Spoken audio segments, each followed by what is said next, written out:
Hello, hello, travelers. Welcome in. Today, as you can see, we are doing Tales with Time, and we are starting a new story. Last time we read some fairy tales, and I was like, wow, these are really dark and have a lot of really old language. So we only read a couple of fairy tale stories, and then I was like, okay, I'm ready to get back into some dark and creepy or like sci-fi fantasy stuff. So we're here with the new book. Hi Skelly, hi Domo. I see you in the chat there. We're reading or we're starting The Extraordinary Disappointments of Leopold Berry, written by Ransom Riggs, which I'm almost like 100% sure is just like an author name, like a fake name. But where did my dog go? Oh, he's over there. I was like, he was on my bean bag for a little bit, and I guess he just decided he wanted to lay right behind me. So, but I got a little distracted. I started stream like a minute late. Skelly pointed it out earlier. But it's it's because I was looking at fish. The first three words sound like my life. Same, bro, same. But no, I was looking for fish because I'm hopefully gonna be starting my like 20 my own personal at home like 20-gallon tank, and it's gonna be a blackwater like jungle themed tank. I'm very excited. I'm hoping anyway. It'll be a long process to get there because at first I have to like slowly like get all the materials, which for those of you that don't know, like owning fish and doing like aquascaping and all this stuff, like making like actually good like functioning tanks is really fucking expensive. So, sorry, I got worried easy. So you being a minute late made me worried you were asleep or got sick again and canceled stream. No, I always try to like let people know or like let you guys know like if I'm gonna not do a stream. I haven't, thankfully, knock on wood, I haven't missed a stream by sleeping yet, but it could happen. With me, it could definitely happen. Um, but yeah, no, no, we were watching. We were also watching JoJo. I was watching JoJo for a while. I don't know what episode we were in. It was not the beginning. I know that for sure. I don't know what episode we were watching. I was a little lost the whole time, but it was entertaining.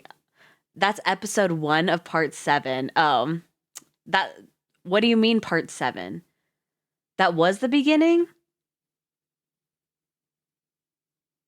Oh, wait, no, like season 7?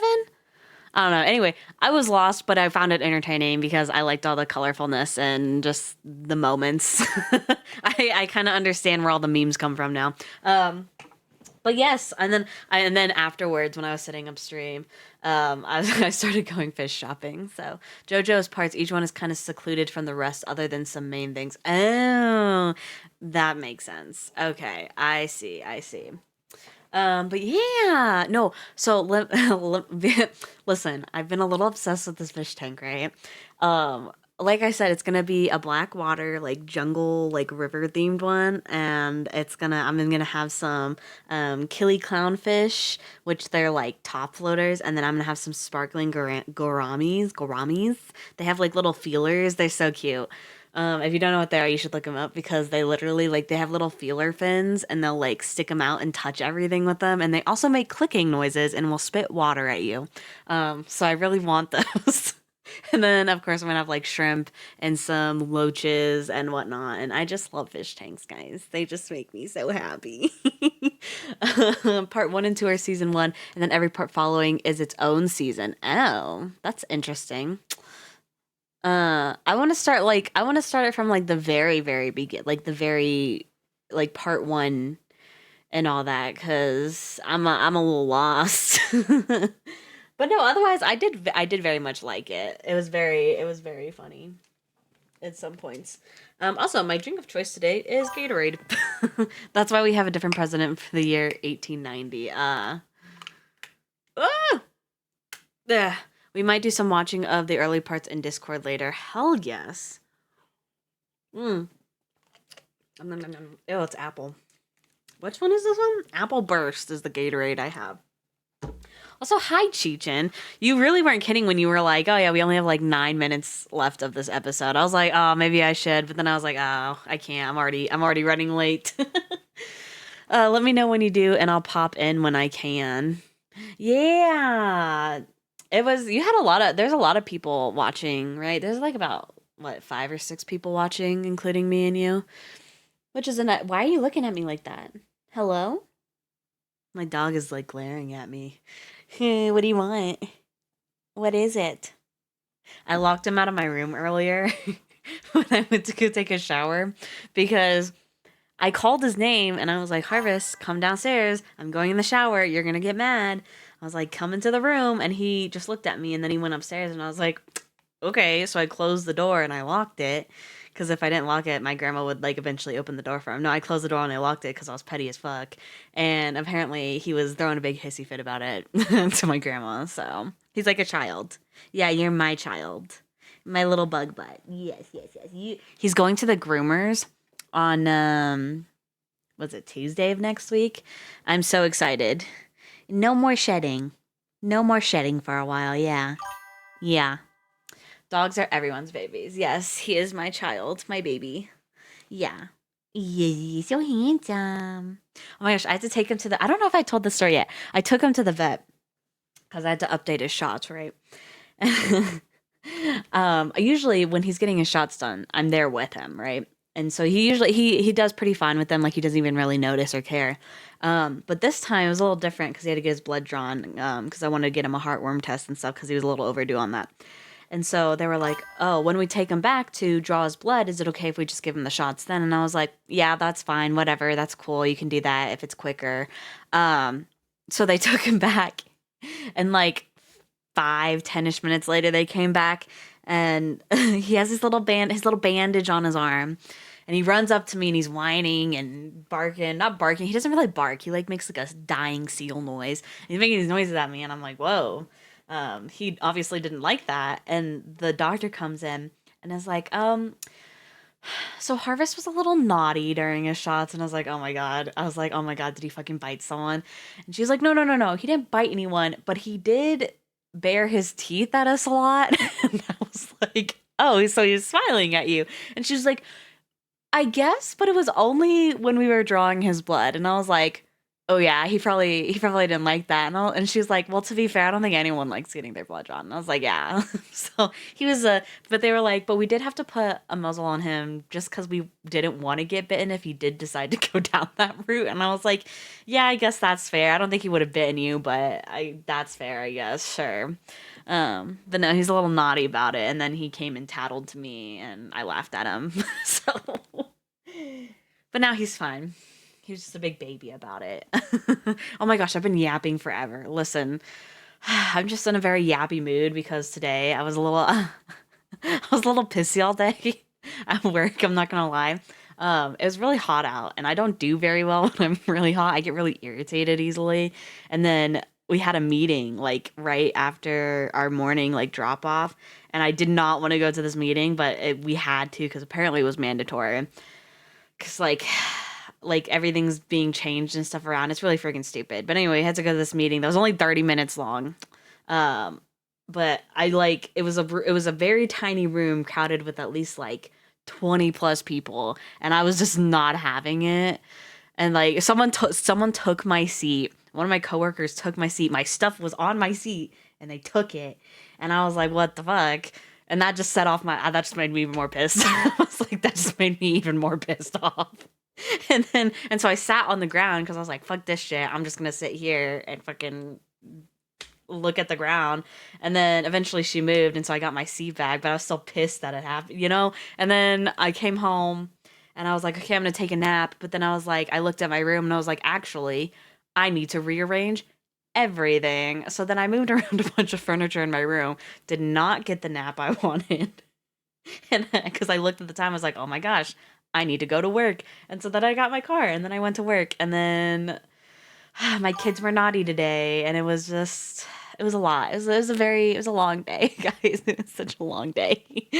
And talking about dogs makes me think of all my sister's dogs that had to be put down because of a stupid situation. Oh no. Oh, I'm so sorry.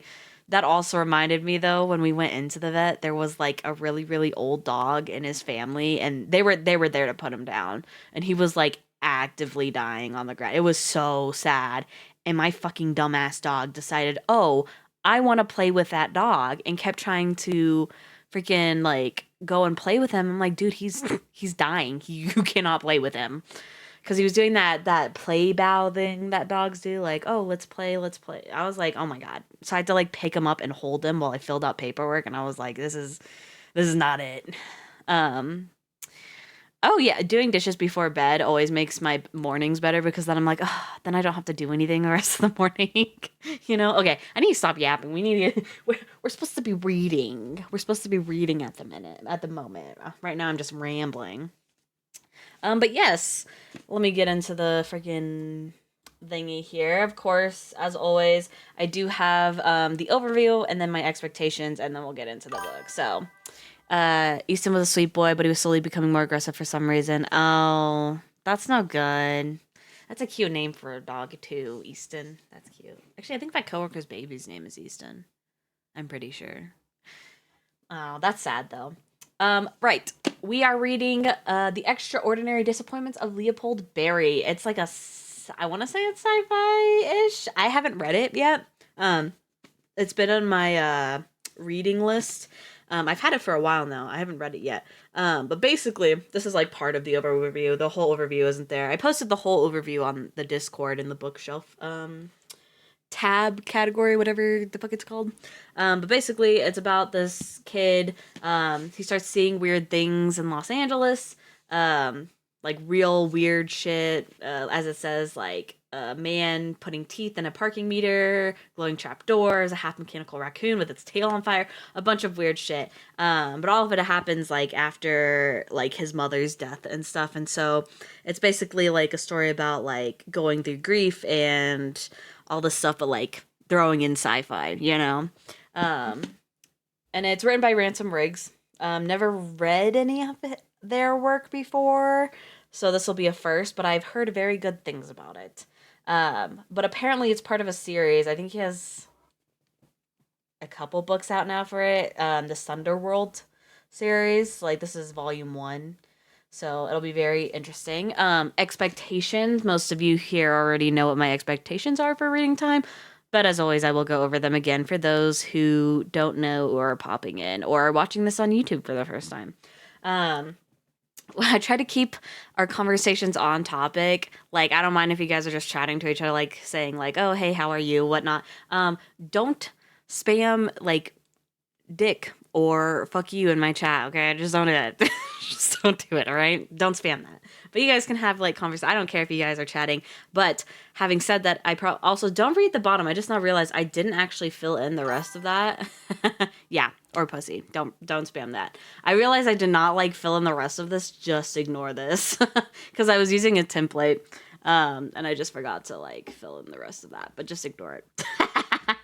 It's looking like Thursdays. I'll mention it next time. Oh yeah, Thursdays are good. What was I saying? Oh, having said that, for the on-topic part, you may chat, but I may or may not read it until after each chapter. I say that I won't read it until after each chapter, but there's been times where I've like stopped reading to like talk to whoever's in chat at the moment. So, but I may or may not read it until after chat. So don't like be like, why is she not reading my shit? I'm fucking reading the book. That's why. But anyway, on to the next one. Respect. People may have different opinions about things that are going on in the book or about the book itself. That's great. That's wonderful. Please just make sure that you're not pushing your opinions on anyone else and you're respecting other people's opinions. Okay. Okay. We're all here for a good time, a fun time, not a fuck you time, right? Okay. And also check out the book, the actual book, and the audiobook. I don't know if there's an audiobook for this one, actually. I haven't looked, but if there is, you should definitely check it out because, as you all know, I'm not a professional reader. In fact, I skip a lot of reading when it comes to gaming. I usually don't like reading video game stuff. So, I'm not a professional audiobook reader. If you want to hear, like, professional, like, voice actors and whatnot reading it, if there's an audiobook out there, go check it out. And if you just want to read the book, or if you want to read the book along with me while we're doing this, then go get the actual book or buy it on Kindle, because I'm pretty sure it's on Kindle. But yes, I think that's it for my expectations and all that shabazz. What is it? Shazam? Shazam. It's a hero. But yeah, what else was I gonna say? It's already been 20 minutes. I've been fucking talking nonstop for 20 minutes. Also, I'm a little hopped up on caffeine at the moment. I like chugged a whole thing of like what was it? Dr. Pepper, and it was just I've been going for a ride. I don't really drink Dr. Pepper that often. But anyway, we're gonna get into we're gonna get into the book. All right. Ooh, that crispness of opening a new book, even though I've had this book for a while. Oh. Oh, there's like little art things in here too. That's interesting. Oh, there's no like prologue. That's right. It goes straight to chapter 1. All right, guys.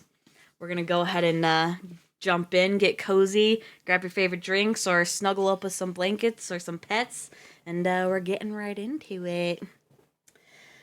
Leopold Barry had been trying to ignore the raccoon in the tree out the window, but like so many things in his life, it seemed impossible.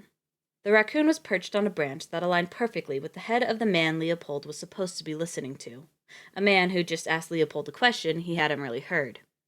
It almost seemed like the raccoon was trying to distract him on purpose. Twice, the creature had nearly fallen out of the tree, only to drag itself back onto the branch after a lot of crawling and flailing. Just now, its tail had burst into flames. The natural thing to do, Leopold realized, would have been to direct the attention of his father and the interviewer to the animal on fire as explanation for why he'd been so distracted these past minutes. He couldn't, of course, because the raccoon's tail was not really on fire. The raccoon was not really there at all. These things happened to Leopold sometimes. When he was 12, a therapist told him he had a hyperactive imagination, that he saw strange and impossible things at the moments he most wanted to escape from his life. He'd once been plagued by these dissociative episodes, but it had been years since the last one. Then, a week ago, Leopold had seen a single small rain cloud trail a harried fruit vendor down a sidewalk in Hollywood. The week before that, through the windshield of his traffic-stalled car, he watched a man pry a tooth from his tooth and insert it into a parking meter, prompting a fissure to open in the pavement. Prompting a fissure to open in the pavement. With a furtive glance behind him, the man had climbed into the cavity, disappearing just before it closed over his head. But these episodes had been brief, and each time Leopold had assured himself it was nothing to worry about. Who didn't occasionally fantasize while stuck in traffic? But now the raccoon. This episode had lasted longer than either the tooth man or the fruit vendor, which was disconcerting and, at the moment, extraordinarily inconvenient. He desperately wished the raccoon that was not really there anyway would just disappear. Then, with a peevish flick of its flaming tail, it did. The meeting had not been going well even prior to the raccoon. Leopold wasn't purposely trying to frustrate his interviewer, and oh my god, what the fuck is that word? Avuncular. What is avuncular? Avuncular. Fuck Jesus. Avuncular. Someone tell me how to pronounce that later. Older man in golf clothes who had started off smiling but now looked like he too wished he were somewhere else. Nor was he hoping to piss off Richer, his tall, barrel-chested father, who was growing quite apoplectic in the chair beside Leopold. Jesus, they're using giant words in this. He really was doing his best, if only to appease Richter. But, it sounds like sphincter, sorry. But he couldn't focus.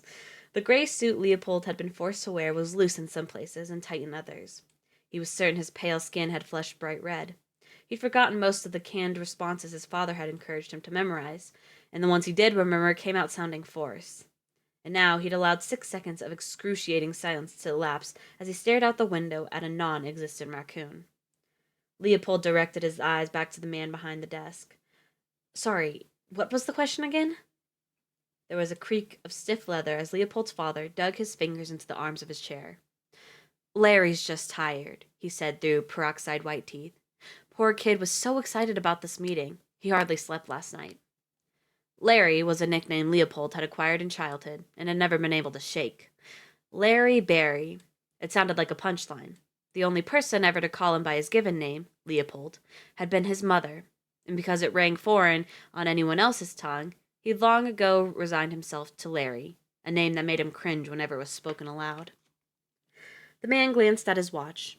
An electric guitar, signed by the members of some famous band, was displayed proudly on the wall. No need to be nervous, Larry. We're just having a friendly conversation. He grinned in a way that was designed to put Leopold at ease.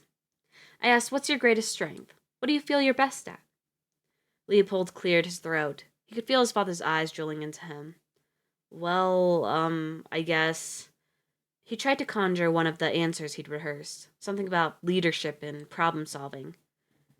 I don't really know. If you ask me, Mick, his father cut in, Larry's problem is he has too many strengths. Makes it tough to decide where to focus his energy. Very family curse. He laughed like a sputtering engine. The man chuckled politely. Then I'll make this easier. How about you give me your top 3? Leopold's mind went blank. He saw something flick among the branches of the tree out the window, before he forced himself to ignore it. His palms began to itch. Larry, his father hissed, no need to be modest. I'm not, Leopold shifted in his seat. I'm just not the best at anything. I can't be without your channel. Hi, Wins. Welcome in. Glad to see ya. We just got started with chapter 1, so you didn't really miss too much. Where was I? His father made a strangled noise. Now, I'm sure that's not true, said the interviewer. But it felt true. It was the truest feeling thing Leopold had said aloud in a long time. What he excelled at were minor things his father thought categorically worthless. Working on his old car, tinkering with small electrical objects, and making homemade movie sets in the world of a certain fantasy TV show that had gone off the air before he was born. He was ashamed of these forgettable skills, so he never mentioned them. Any king I don't think there's gonna be any of that in that because our main character is 17 years old. Wind, just an FYI. just a heads up. The man winked. Don't worry, I'm good at finding hidden talents. I certainly hope so, Larry's father muttered. Yeah, straight to jail, Wind. Go. Walk yourself there. No, I'm just kidding. In Richter Barry's opinion, there were 2 types of people in the world. Winners and losers. He'd argued as much in his first book, Think Like a Winner, the publication of which he'd parlayed into a career as a success coach, a profession that suited him perfectly because it involved mainly yelling at people. So long as he did it with a smile, a shocking number of seemingly well-adjusted people would submit to being berated, harangued, and belittled by Richter Barry in the name of self-improvement. Whole auditoriums of them, all paying for the privilege. Richter was very proud of himself and of his 2 stepsons, Hal and Drake. Hal, captain of his high school wrestling team, and Drake, going into his 2nd year at USC's business school, were turning out to be killers in the barrel-chested mold of their stepfather. But Richter was worried, had been worried for years, that his biological son, a lean, dreamy, distractible boy with no discernible talent for or interest in anything practical at all, was growing up to become not a winner. But Richter was no quitter. He couldn't abide a failure. He couldn't abide a failure in the family. It simply didn't fit the brand. He'd given his son several perfectly good options for a future career. Larry could go to law school and become a lawyer, preferably corporate. Could go to business school and get on the executive track, Fortune 500, or what was the point? Do a finance program that would lead to private equity or investment banking. Goldman, ideally, though the boy was hopeless with numbers, so that seemed the least likely of the 3. All Larry had to do was choose one, and like magic, he'd have the inestimable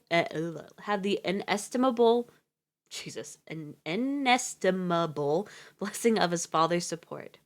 Richter, self-made son of a pig farmer from a hard-scrabbled town in the Midwest, would have killed for such an opportunity at 17. Jesus, I'm fumbling hard today. But the boy was like a cat, strange, lazy, and nearly impossible to train. His mother had been far too easy on him, so now, to compensate, Richter had to be hard. Larry had made it abundantly clear that he would never be hard on himself, that if given half the chance, he'd spend the rest of his life with his head in the clouds and accomplish absolutely nothing. So when, after innumerable lectures and tirades, Larry had still not chosen one path over another, Richter had engaged the very expensive services of the best private college admissions counselor in Los Angeles, a man who had miracled C students with no legacy credentials into Harvard and felonious delinquents from nothing families into Stanford. It was amazing he even found the time to slot them in for a meeting. And now, probably just to spite him, his son was flushing a golden opportunity down the toilet. "What about the aptitude test?" Richter asked. The interviewer's bulletproof smile faltered. "Wasn't too helpful, I'm afraid." The raccoon was back on its branch, one leg extended skyward, earnestly licking its privates. Larry's results were a bit inconclusive. His grades don't reveal any special aptitude for one path over another, though that's not especially uncommon. As for the test, Larry scored the perfect average on every metric. He almost looked impressed. "I've never seen that before." "You mean to say," Leopold's father huffed, "he's perfectly average?" The counselor hesitated. "I think the results like this reveal the limitations of testing, not of your son, which is exactly why we bring potential clients in for these little heart-to-hearts." The word potential seemed to hang in the air. "I can help you, Larry, but first you have to be honest with me." Yes, Wind, yeah. Like a cat, how it cleans itself. It's like that. Raccoons actually do that too. Actually, a lot of animals do. I think almost every animal does, actually, except for fish. Fish don't do that. No, that's a lie. Fish do that. Okay, I'm getting distracted. "Stop calling me Larry," Leopold thought. The counselor steepled his fingers beneath his chin. "Let's forget colleges and careers altogether for a minute. Here's the most important question. What do you love? What's your passion?" Leopold's instinct was to give a canned answer, but there was an attentiveness in the man's eyes that caught him off guard. He actually seemed to be listening. Leopold couldn't remember the last time an adult had done that, and so he was compelled to do something he almost never did in front of his father. Tell something like the truth. "Well, I think I might be good at editing movies," Leopold ventured. He hadn't quite found the courage to say directing movies, and editing sounded like a more achievable but still respectable career prospect. The man leaned forward, head bobbing. "I was wondering, maybe, about film school." His father wafted a hand through the air. "4-year jerk-off." "Actually, this could be perfect," said the counselor. "This I can work with." Leopold felt a hope spark in his chest, like maybe his whole life was about to change, and a door was opening he'd never known was there.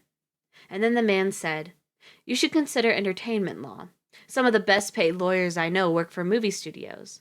And as he began to describe the impressive house in Malibu owned by one such lawyer, a ringing filled Leopold's head, and he saw something out the window he could no longer ignore. The raccoon, now fully engulfed in flames and leaping from branch to branch, had caught the tree on fire. As the blaze spread quickly through the canopy, a flock of small birds, also on fire, shuddered out of the leaves and scattered into the air. Leopold went rigid, suppressing an urge to panic, not because the tree was on fire. He knew it wasn't, but because there was no denying it now. "It's happening again," he thought. He was seeing into the sunder. And that was the end of chapter 1. Okay, first chapter. Whenever I read a book and I read the first chapter, I like to make theories based on the first chapter. And then as the book progresses, I'm like, okay, how much has my theory changed, or what's changed about it? So my theory, after reading chapter 1, oh, 6 story time. Yes, it is. Welcome in, Fossil. My theory, after reading this first chapter, is that I think he might be I want to say that the Sunder is real, or what seeing into the Sunder is what he said. But I also think it's connected to his mental state, because it sounds like the more he panics, or the less hope he has, the more he sees into the Sunder, So I think the Sunder might be him being able to see into the Sunder is connected to his mental state, That's my running theory after reading the first chapter, okay? That's the running theory. We're going into chapter 2 now. For those of you just joining us, we just finished chapter 1. We're basically introduced to the character Leopold Berry. He's the main character. He's 17 years old. He's looking, or his father brought him to this special academic counselor to try and get him to be like a lawyer or a doctor or something important. Yeah, or self-worth. So either the kid is truly seeing things or his brain is overacting due to his lack of self-confidence or self-worth. Yes. The less hope he has, lol, what a loser. I got rid of all my hope a long time ago like a boss. Oh, I'm so sorry, Wins. But yeah, so they're basically, he also was seeing like a raccoon in a tree during the meeting, which was distracting him, and it was we at the end of the chapter we realized that him seeing all these strange things that he was talking about in the beginning was him seeing into this place called the Sunder, which we don't know really what the Sunder is right now at the moment, so we're probably going to figure out here in chapter 2. I still have some hope I still have some hope. I'm just too lazy to try and do anything with it. Honestly, I feel that's so hard. I feel that. All right, we're going into chapter 2 now. I yapped too much in the beginning, so I'm trying to make up with time here by reading. All right, chapter 2. Drugs. He actually asked me if you were on drugs. That was all Richter Barry said to his son during the long march back to the parking structure, after which he fell into a boiling silence, broken only by the sound of his angry breathing, a labored whistle that issued from his nose as he stared vacantly ahead, trying to calm down enough to start yelling. Richter was silent during the interminable elevator ride down into the parking structure's muggy bowels. Silent during the whole drunken elephant ballet that was getting out of the congested garage, a procedure made more difficult by the awkward length of Leopold's ancient Volvo station wagon and its lack of parking sensors, backup cameras, or any other modern conveniences.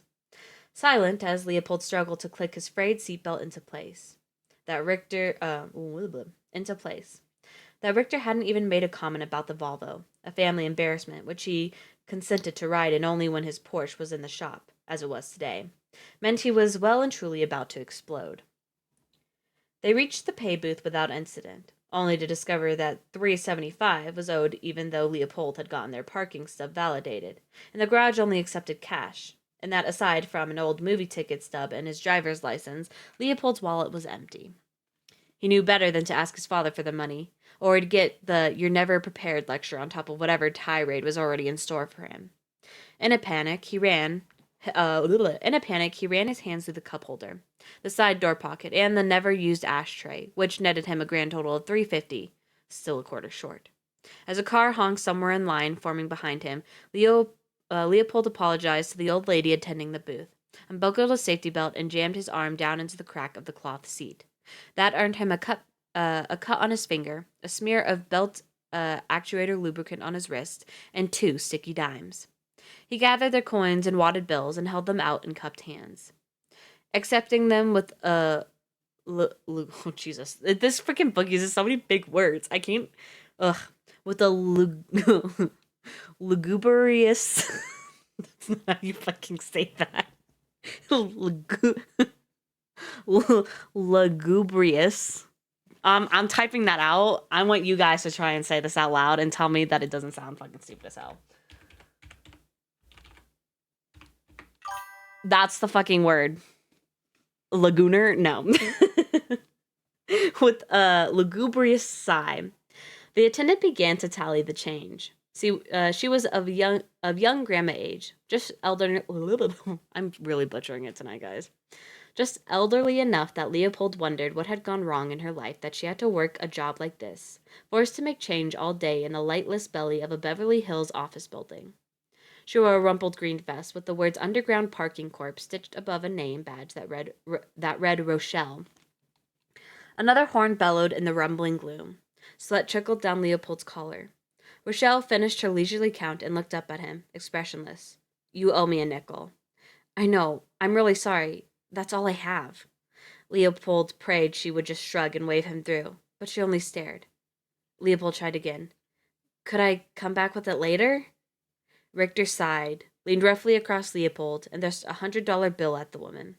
This meant the "you're never prepared" lecture was now unavoidable.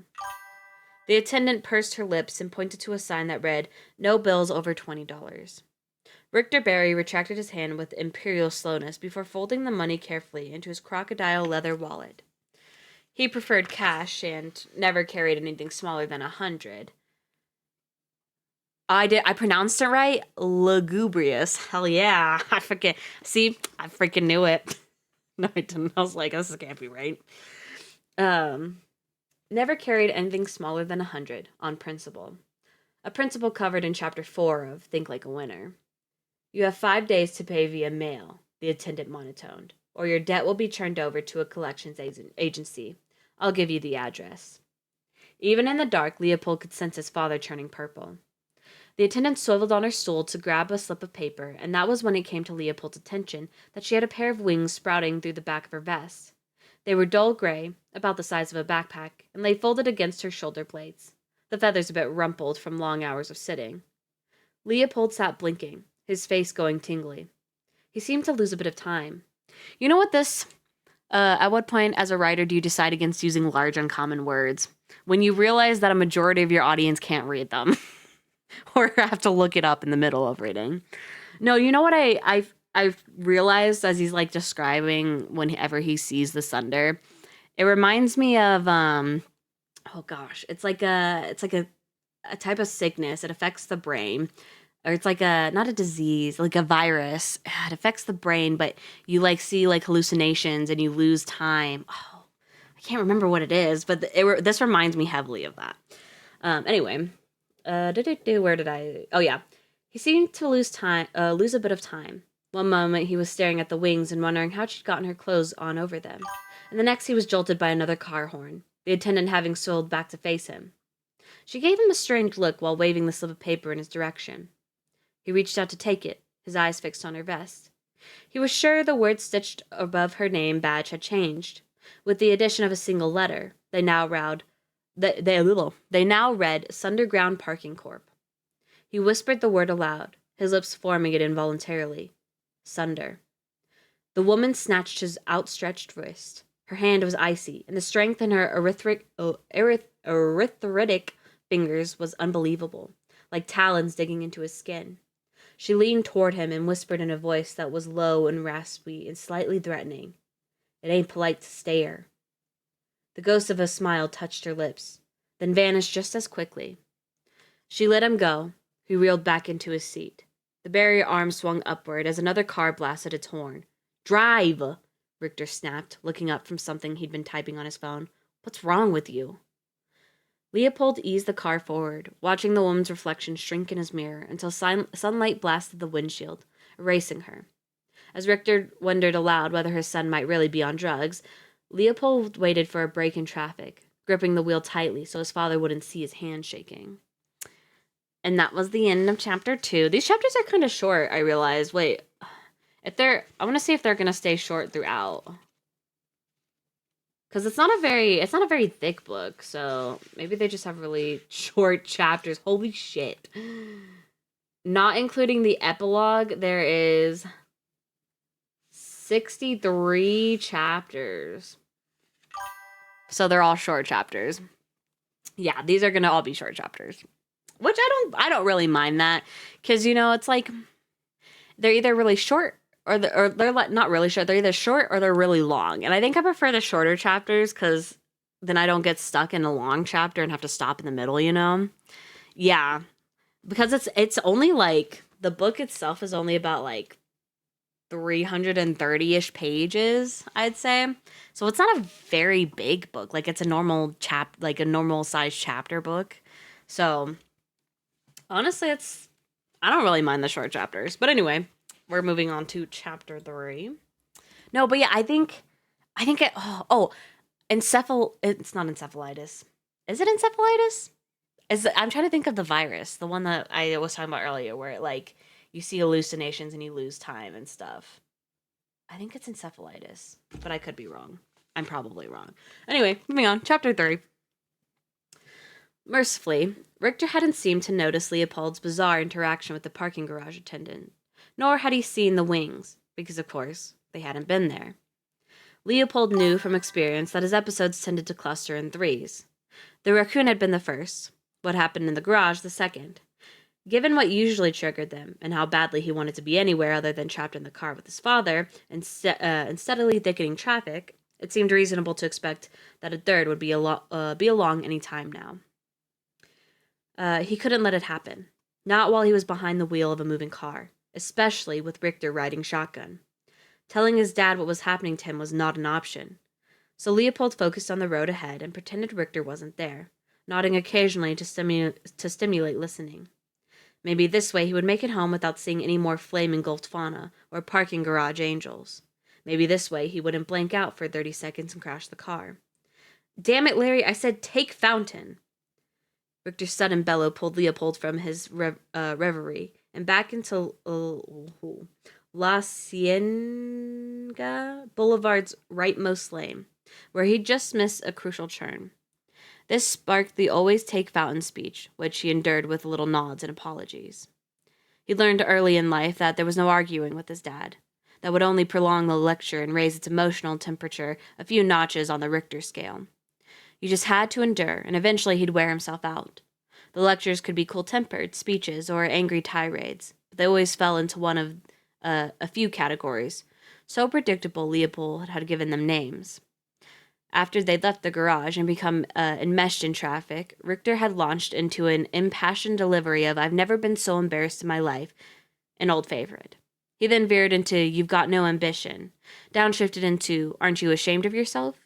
and pureed with virtuistic flair into a weirdly self-pitying version of "It's my fault for spoiling you," all intersped with highlights from Larry's "A Shitty Driver," a classic Leopold could have recited from memory.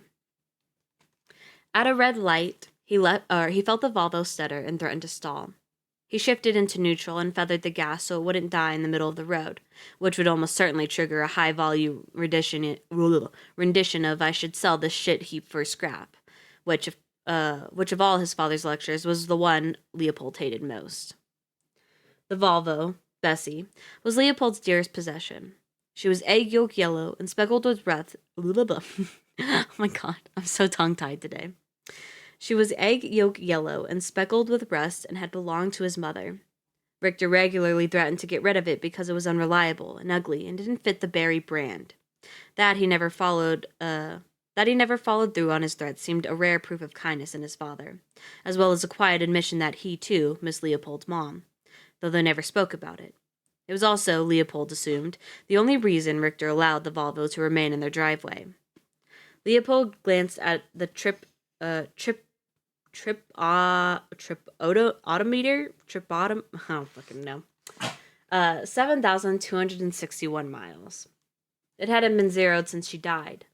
Leopold couldn't bring himself to hit the button, because he marked her death with miles rather than years. 5.5 years ago sounded infinite, an unbridgeable vastness.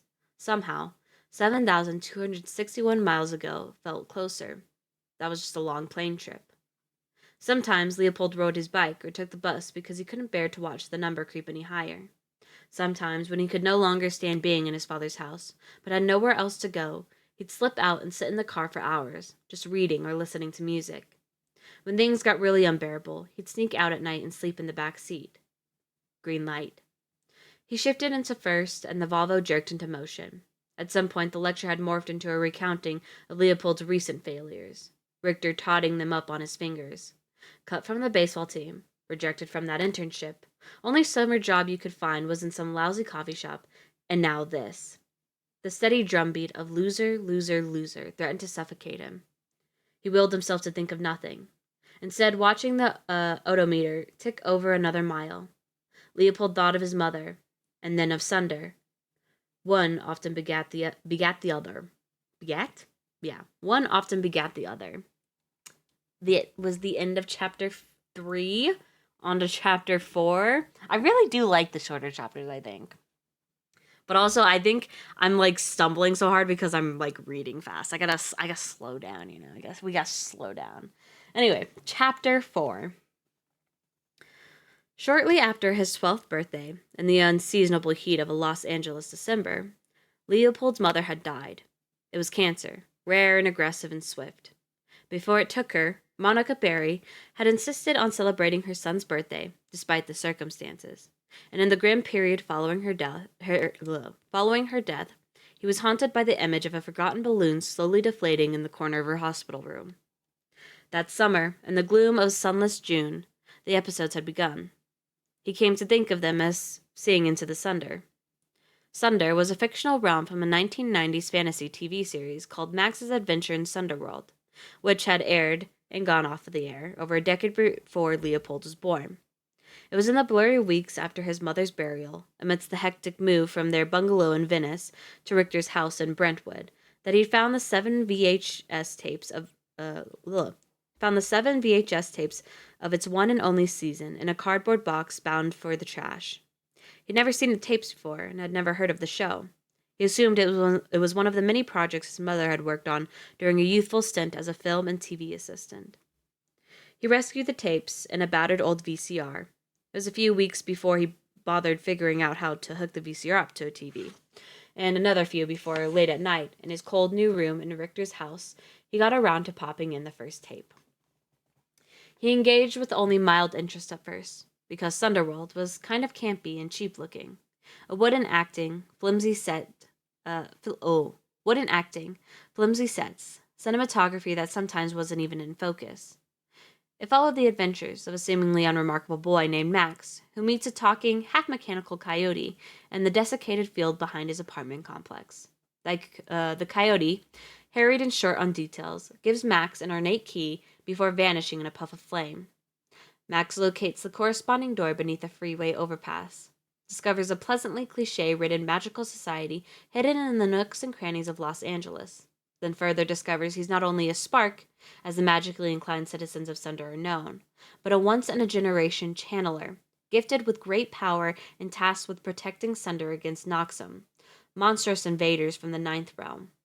Max learns to wield an Aether focuser and spends the rest of the seasons kicking Noxum ass up and down the streets of Sunder in ways that were highly creative and surprisingly gory for what was ostensibly a kid's show. Leopold was aware of Sunderworld's surface-level crappiness, even at age 12. And yet there was something about the show and its weird LA fantasy world that captured his heart. It was long before he was properly obsessed. He watched Sunderworld so many times his ancient VCR started eating the tapes, unwinding them into tangled black nets that could be extracted from the machine only with chopsticks and surgical precision. Having committed every episode to memory, and hungry for more of what was clearly an unfinished story, Leopold set out to make new episodes himself. He wrote scripts longhand on legal pads, assembled costumes and props from thrift store junk, and recruited neighborhood kids as actors. He cast his best friend, Emmett Worthington, as Max, and in rec rooms and backyards across LA, they spun out the continuing adventures of Max and his magical companions. They spent weekends shooting and long nights creating mangle-faced monsters that spouted fountains of corn syrup blood. They never finished a single episode, but it didn't matter. Through the bleakest time he had ever known, Leopold was happy only when immersed in Sunder. "Forget Fountain," his father said with a rough sigh. "Take Sunset instead. I need to check on the new billboard." Leopold, who'd been trying to circle back to Fountain via a series of painful left-hand turns, felt a loosening in his chest as he signaled and made a comparatively easy right. The emotional temperature in the car began to drop. His father's publisher had taken out an actual, physical, in-person ad to promote his latest book. Only losers don't win. And the prospect of seeing his own face, 50 feet wide and glowing across Sunset Boulevard, seemed to improve Richter's mood almost instantly. Leopold merged carefully into the 6-lane circus that was Sunset at rush hour. Now all he had to do was pilot them home without seeing into Sunder again. The first time it happened, over that long-ago summer following his mother's death, Leopold had been scouting locations for a shoot near the tar pits. It was down an alley between Gardner and Detroit, ringed by overflowing dumpsters, that he'd seen a pair of rust fiends feasting on a pile of old computers. They'd looked up, keyboards impaled on their blunt tusks, and spat a volley of streaming green bile in Leopold's direction. Terrified, he'd fled straight home. Leopold assumed it had been some kind of waking dream. Then, a week later, it happened again. He'd been in Hollywood with Emmett and a couple of other friends, waiting on the sidewalk for Emmett's mom to pick them up after a matinee at the El Capitan. Capitan? The Paladin woman was unmistakable in her long leather coat and boots, a heavy glass Aether focuser dangling from a holster on her belt. She couldn't have been another Hollywood impersonator, trolling for tips, except that Sunderworld was completely unknown outside a small circle of friends, and because her head had been engulfed by a bright blue glow. No one else had even noticed her. By the time Leopold had collected his wits and followed her into the laundromat next door, she was gone. But this time, he wasn't terrified. Leopold was elated. In the show, Max had also seen things that didn't seem to align with reality. They were pre-Coyote peeks into Sunder, before he got his key, designed to prepare Max's mind for what would otherwise be an unalloyed trauma. Naturally, Leopold came to believe his episodes were preparing him for his own adventures, and that soon he'd be meeting a half-mechanical harbinger of his own, getting his own key, finding his own door. He'd felt more certain of this than about anything since his mother died. Still, Leopold told no one, not even Emmett. He marked the date on his calendar. Keys were usually granted at the summer solstice, but when the solstice of his 12th birthday came and went without a visit from a key-bearing coyote, Leopold was crestfallen. With the rug pulled, the enormity of his mother's death threatened to crush him. His father, rather than help Leopold mourn the woman from whom he'd been acrimoniously divorced, shuffled Leopold off to a series of grief counselors. The boy sank into a dark place and drifted away from most of his friends. When another year came and went without a key, Leopold began to wonder if it was because he'd moved away from the house where he'd lived for so long with his mom, and some Sundarian functionary had simply failed to inform the coyote of Leopold's forwarding address. So he spent the solstice day of his 14th year camped out on the sidewalk in front of their old house in Venice, where strangers now lived. No key was delivered. He'd gotten badly sunburned from sitting outside for hours, but no coyote had come. And so at 14, he'd finally stopped hoping, stopped believing, stopped seeing sparks and magical creatures. With the help of a therapist, Leopold realized he'd been seeing those things only because he'd needed the fantasy to move through the darkest depths of his grief. In that way, Sunder had saved him, even though it was just a crappy old TV show. He was grateful for that, at least. He'd thrown away his props and buried the tapes in a closet. These days, Sunder rarely crossed his mind. Unloved and obscure, Sunderworld had never been released on DVD or Blu-ray. No one had even bothered uploading it to YouTube. It had been 3 years since he'd seen so much as a snippet of it. Three years since he'd seen Into Sunder 2, though he didn't think of his episodes that way anymore. Now there'd been 2 in a day, and then Richter exploded, and there was another. And that was the end of chapter 4. Also, welcome in, Lemus. I did see you there. A quick recap after you're done with the chapter. Also, hello, Birdie. Yes, hi. Only losers don't win. No shit, Sherlock. Yeah. I was thinking that too. I was like, that seems a bit redundant. But recap. So we're in chapter 5 now, although each chapter is really, really short, so you didn't really miss much, I'd say. But basically, we're introduced to our main character, Leopold Barry. He's the son of a famous, like, inspirational father who does, like, inspirational speeches and writing, and is also a huge dick to his biological son. But in the first chapter, Leopold was going to an interview with an academics counselor to find a college he can go to. He failed the interview. And then we got our first look at him seeing into the Sunder, which is basically when he sees, like, quote unquote hallucinations of, like, fantasy things. Like, they were going through the parking garage and he saw parking garage angel and stuff like that. Like, just very interesting things. And then we got a little bit snippet of his past.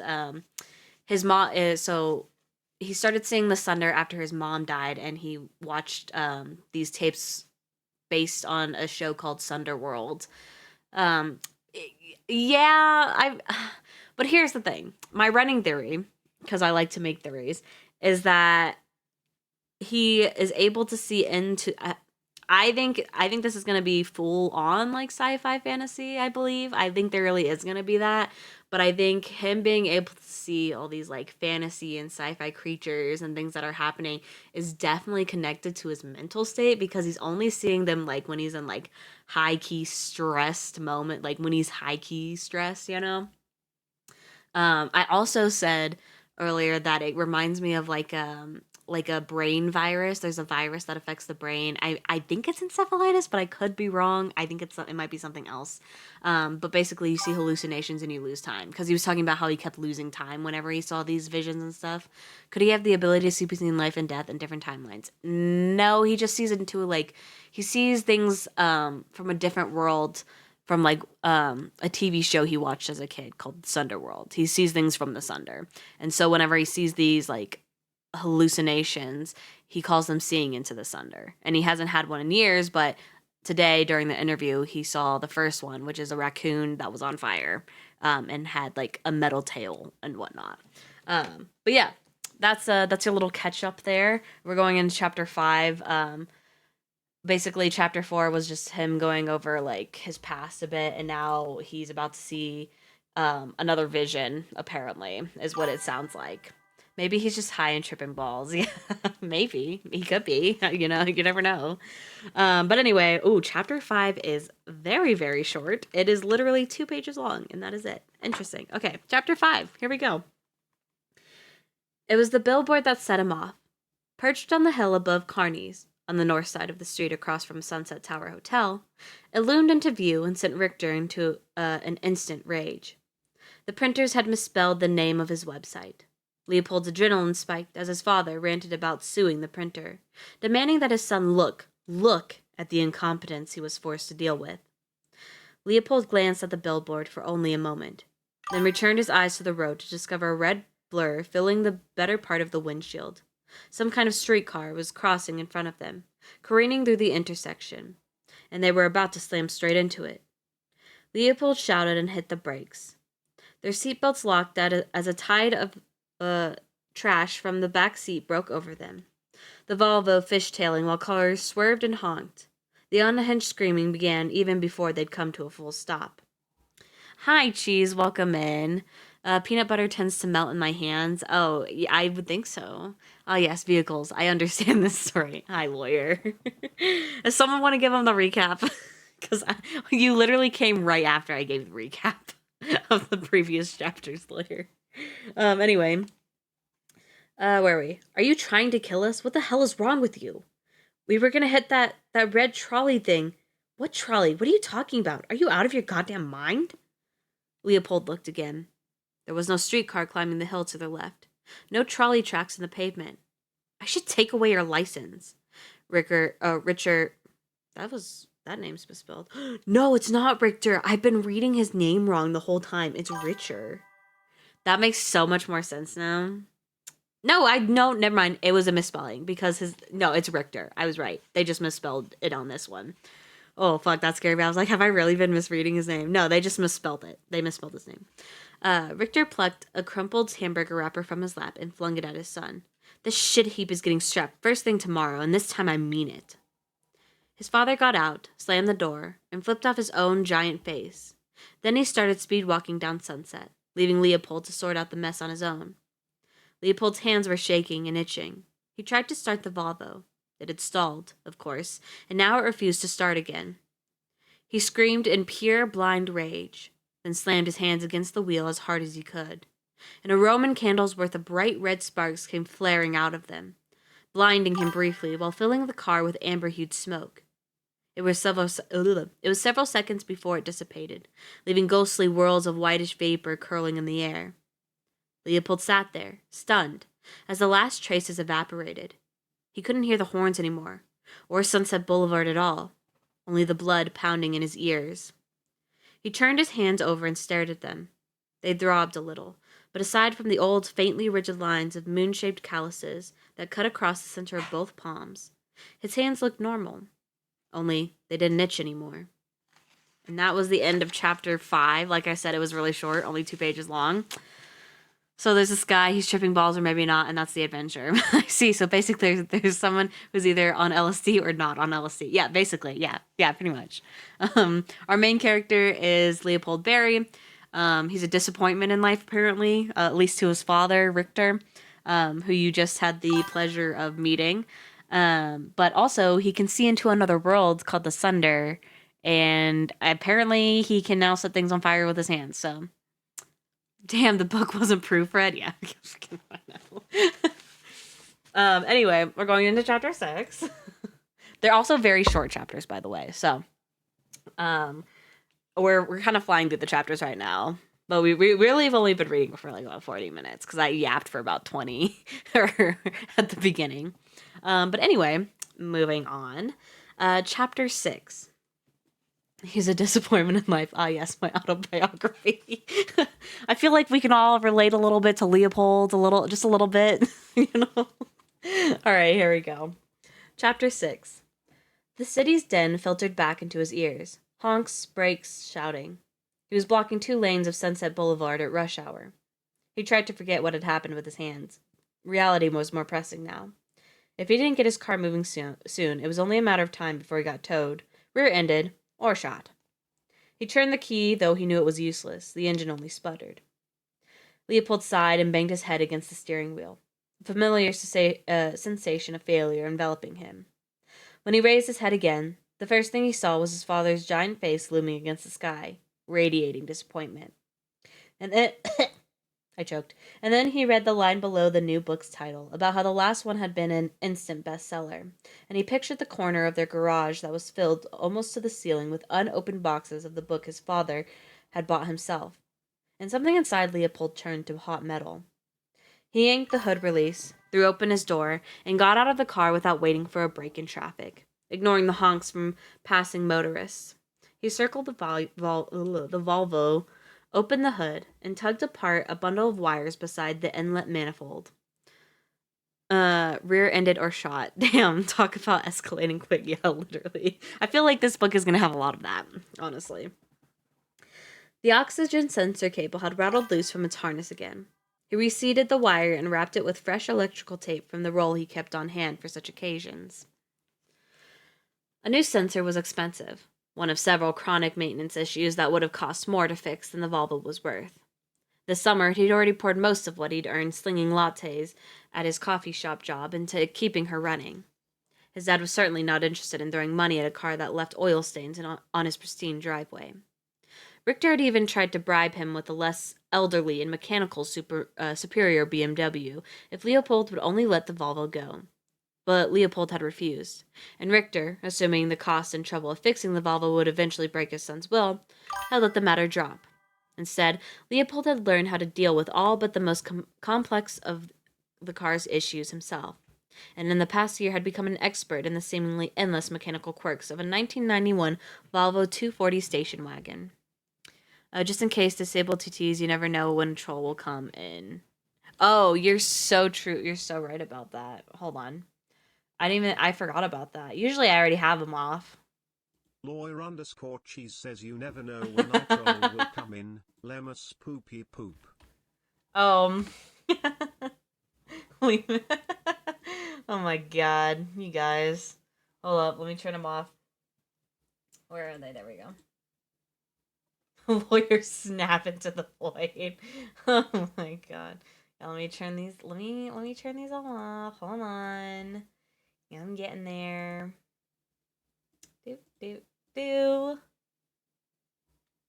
Okay, perfect. I have turned them all off. There we go. Anyway. Oh, where was I? Where was I? Oh, found it. This was surprising to Richter, only because he didn't pay much attention to his son. Leopold had always been stubborn and proud, and he liked doing fussy, technical work with his hands. It had started with learning to repair the janky old VCR, back when he was watching Sunderworld 10 hours a day. Lately, he'd been coaxing the coffee shop's temperamental 50-year-old espresso machine back to life whenever it broke. Leopold found the close Leopold found the close attention such tasks demanded of him centering. They distracted him from the mental quicksand of anxiety and self-doubt. At the moment, reseating the detached oxygen sensor cable was distracting him from the question of whether he might be losing his mind. As vehicles whipped dangerously around him on both sides, he wondered if he crossed the line from stubbornness to stupidity. He was now risking his life for an old car. Maybe it really was time to let her go. He just finished wrapping the new connection when a great boom sounded, rattling the ground and startling Leopold so badly he cracked his head on the underside of the hood. He emerged, rubbing the back of his skull to find that the sky, which a minute ago had been its usual smog-stained tan, was now crowded with thunderclouds. Please, not the void. Pocket will let you out when she feels like it. Oh my gosh. uh, oh my god. Anyway, all at once it began pouring rain. He closed the hood and dove back into the car, though not quickly enough to avoid getting soaked. He sat for a moment, gazing at his still throbbing hands, then out at the rain. A small, quiet voice in the back of his mind whispered, "Did I do that?" He chased away the thought, then turned the key in the ignition. The Volvo started. Rain transformed the windshield into a sweeping smear of retracted neon. He turned on the wipers, but only the one on the passenger side worked. The other had been wrenched off by a vandal back in March, the last time it had rained in L.A., and he hadn't yet bothered to replace it. He leaned his body all the way across the center console so that he could see through the windshield's unsmeared half and drove with one stretched leg and one pointed toe working the pedals. He joined the halting flow of early evening traffic. After a few blocks, it occurred to him that he had no intention of going home.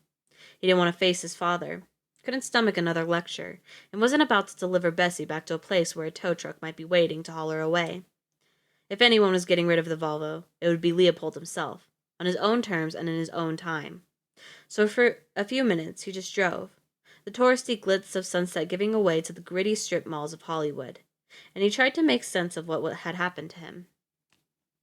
It all seemed obvious enough, in retrospect. The flaming raccoon, the winged woman, the red streetcar, episodes all in his head. And the red sparks? Could his mind really have manufactured such an intensely real seeming thing just inches from his eyes? He folded the fingers of his right hand inward to trace the scarred ridge along his palm. It was a self-inflicted wound from years ago, when he used to clutch his fist so hard the fingernails bit indelible half-moons into his flesh. The itching and heat could be some new phase of the healing process, he supposed. He'd read that certain scars could take a decade to mend. But the rain? He hadn't imagined that. The city was in the grip of a months-long drought, so dire that wildfires had been erupting in the foothills. No rain had been forecast. Even a drizzle would have been news. Suddenly, he couldn't seem to get enough air into his lungs. Of course you didn't make it rain. Just entertaining the idea made him feel like he was losing his grip on reality. It had been a coincidence, obviously, and making anything more of it was dangerous. If he let himself believe he could control the weather, who knew what he'd let himself believe tomorrow? And then he'd be off the deep end completely, back to the days he spent waiting for talking coyotes to deliver magical keys. No. It was all in his mind, old, undigested traumas being regurgitated. He just prayed the episodes would stop. It was one thing for a fragile 12-year-old who'd lost a parent to have a psychotic break, call it what it was, and quite another for an almost 18-year-old who was supposed to be applying to top-tier colleges to endure them. The rain worsened, grinding traffic to a crawl. It was hard to see even though the wipered section... Oh my gosh. It was hard to see even through the wipered section of a windshield. Bessie inched along a block of sagging courtyard motels, their signs boasting amenities like electric heat. At a standstill, he collected the fast food wrappers and parking receipts that had cascaded forward during the near crash, tossing them into a Ralph's bag. He was nearly finished when, beneath it all, he uncovered something that gave him pause. A flimsy book, one that had been wedged tight under the passenger seat. It was his mother's old Thomas guide, a spiral-bound street atlas of Los Angeles with a bleached photo of downtown's stubby skyline on its cover. Though Leopold hadn't looked at it in years, he'd never forgotten it was there. The guide was long out of date. It had been ancient even 7,261 miles ago. But his mother had refused to drive anywhere without it. Just in case, she always said. Although she'd never said in case of what. One day, after he'd finally gotten his license, he cracked it open and found a note inside the front cover, inscribed to him, in his mother's handwriting. To Leopold. Just in case. He'd shoved it back under the seat like it was radioactive, and there it had stayed. Now he shoved it back again. A truck horn blared and Leopold's head snapped up as if he'd been caught doing something he shouldn't have. He stomped the pedal and Bessie lurched forward, his heart racing inexplicably. And then, spotting a rain-bleared figure through the passenger window, Leopold's mind produced a word he hadn't thought of in years. How do... This word's gonna sound so fucking stupid. Sorry. I don't even know how to... I'm gonna say it and it's gonna sound so butchered, but I don't think there's any other way to say it. Shiggoth? Shiggoth? Shiggoth. Sorry, listen. That's how you say the word. That's how it's spelled. Leopold relaxed. A Shiggoth was a lizard-like monster from Sunderworld. This was just a woman shielding herself from the rain with a fold of a sopping cardboard, her stringy hair like a wet mop. She ran toward one of the glaring neon motels, taking shelter under a ragged awning. The Fade Inn was the grungiest on the block, with barred windows and a faulty sign that blinked irregularly. The woman seemed to be staring at Leopold, her head churning as the Volvo passed at a walking pace. Then she opened her mouth, and a long, narrow tongue shot out, snatched something from the air, and reeled back again. Leopold thought, nope. That would be his mantra. Nope, not today. The woman took a moment to savor whatever it was she caught before tossing away her cardboard umbrella and scurrying inside the motel. Nope, nope, nope. Not happening, Leopold repeated to himself. And then traffic unclenched its grip, and he began to move forward. Ah, yes, shit off. That's what it does. That's what it sounds like. Now his heart was pounding. He was starting to get scared. Not of the visions, but of his own unraveling. He swore and swore, a long, angry litany of foulness directed at himself and his traitorous brain. He knew he should have parked the car and called an Uber, but he was too stubborn to pay $20 to get somewhere he could have driven blindfolded. In fact, his hands had already made the right turn into Las Palmas, because they seemed to have figured out what he needed even before his brain had. He needed to talk to Emmett. Emmett Worthington, Leopold's best friend since 4th grade, was the only person in the world with whom Leopold could imagine having a conversation about whether he might be losing his sanity. Sorry. Where was I? Just as this occurred to him, his phone started vibrating. With some effort, he wedged it out of his pants pocket. Mind meld. It was Emmett. Are you almost here? Emmett said, half shouting over the noise in the background. I don't see you. Almost where? Leopold asked. But then he remembered, and his stomach sank. The stench. Mika's show? He was annoyed. Her band plays in half an hour. Mika was Emmett's girlfriend, and Emmett was nothing if not a dutiful partner. In all the craziness of the past few hours, Leopold had completely forgotten that he promised to be there, which meant it was going to be very hard to talk to, which meant it was going to be very hard to talk to Emmett alone. Shit, I totally spaced. I'm sorry. It's been a day. But you're coming? Yeah, yes. And hey, at some point tonight, I need to talk to you. What happened? Your dad's head finally explode? Something like that. There was a slight pause. You okay, Mr. Barry? They'd addressed each other with a formal Mr. since age 9, a joke that stuck. I'm fine, Mr. Worthington. See you in... That's fucking cringy, sorry. I'm fine, Mr. Worthington. See you in 20. Take Fountain. Traffic shit. Always, replied Leopold. That made me cringe. Why are you guys calling each other Mister? That's fucking weird, but alright. Can the next person that speaks sound like they smoke 50 cigarettes daily? I can try. I'm not good at voices, but I can try. Anyway, we're in chapter 7. I feel like we're flying through it because, like, the chapters are so short, but I'm, like, when I take a step back and I look at the book, I'm like, damn, we're only on page 28. 29, actually, now. So we are not flying through it as much as I would have liked. But anyway, chapter 7.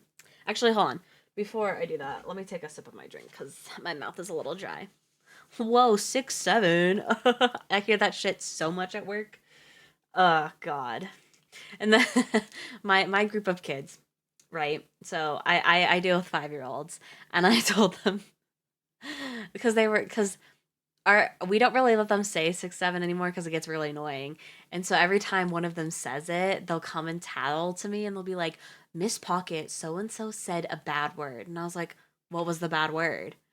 And they'll lean really close to me and be like, Miss Pocket, they said 6, 7. And I'll be like, Okay, guys, so it's not a bad word. We just don't want to hear it all the time. So, yeah, 6-7 is the forbidden word. Yeah. It's just, it's not, we tell them it's not a bad word. We just don't want to hear it because you guys say it all the fucking time. So, imagine if once you get used to it. Yeah. They say they said a bad word. 21. Jesus. All right. All right. Continuing now. Ugh, I did not like the taste of that drink. Gross. All right. Chapter 7. Leopold sat parked across from the stench, the rain slackening to mist, his heart slowing as Bessie's hot engine ticked.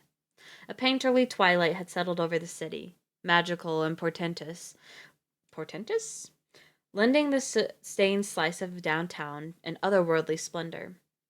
The dead-eyed windows of old warehouses lining the street had come briefly alive, reflecting the bruised violet of the sky, and the razor wire that snaked everywhere across their roofs glinted like tinsel. Even the grim little dive bar at the end of the block looked halfway inviting now, draped in the kind of light of dusk. You want to know something funny then? 2125. All right, Lemus. Hi, Sludge. Welcome in. We're reading. We're in chapter 7. Um, we're reading the extraordinary disappointments of Leopold Berry is what we're reading. Yes. There had been no more episodes since the woman outside the motel. Leopold's mind was beginning to settle, his chest to unclench. Still, he needed to calm down a bit more before he could face the stench and its regulars. I feel like so I'm starting to notice that there's a little bit of hello. What are you freaking out for over there? My dog just spazzed out. Um, what was I saying? There's a couple of like spelling mistakes or like grammar mistakes in this. I'm not quite sure this got like read over, but that's fine. It is what it is. A few teenagers smoked outside an iron-barred door. The stench had no proper sign, just a graffiti wall where the name was sometimes painted and sometimes not. It was an old punk club that had gone belly up in the early 2000s and been reclaimed by straight-edge vegans who turned it into an art and music space that only served juice and funky mushroom-tasting coffee. So people as young as 15 could get in.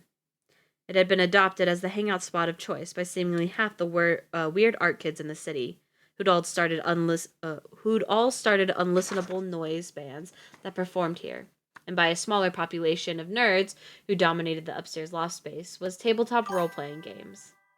The two groups tolerated each other but rarely mixed, though detachments of nerds would occasionally wander downstairs, eyes glazed from long dragon battles, to watch a noise band with bemused curiosity. Leopold didn't care much for the noise bands or role-playing games or mushroomy coffee, but he did care for Emmett, who loved it all, so he ended up spending a lot of time at the stench. I take that as a no. Don't worry, someone will want your summary one day, lawyer. It's okay. Regarding himself in the rearview mirror, Leopold found the sight so comically discouraging he almost laughed. His suit jacket was soggy, his neck ringed with red marks from his tight collar. He unbuttoned it and tossed his tie into the footwell. Wet, rust-brown hair hung limply over his hazel eyes. He raked the strands aside with his fingers, inadvertently drawing a third eyebrow of engine grease across his pale forehead. As a boy, his mom had often held his face in her hands, promising him he'd grow up to be a handsome young man, but she hadn't lived long enough to judge the results.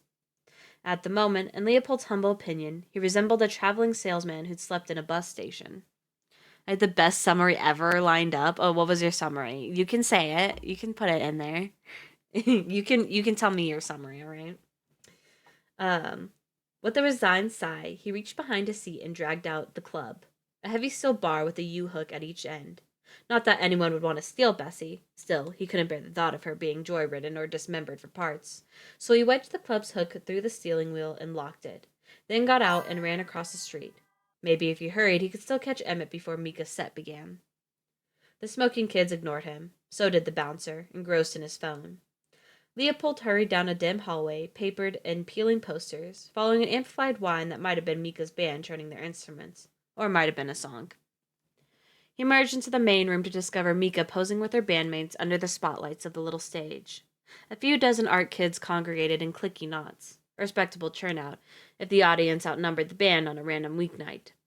The gig could be considered a success. It's basically there's this guy with shitty Prius and he takes LSD. Yeah, sums it up. Sums it up real nice. That's good, lawyer. Um, Leopold threaded the crowd and found Emmett at the front. They'd met on the first day of 4th grade, when Emmett, one of the few, hold on, I lost where I was.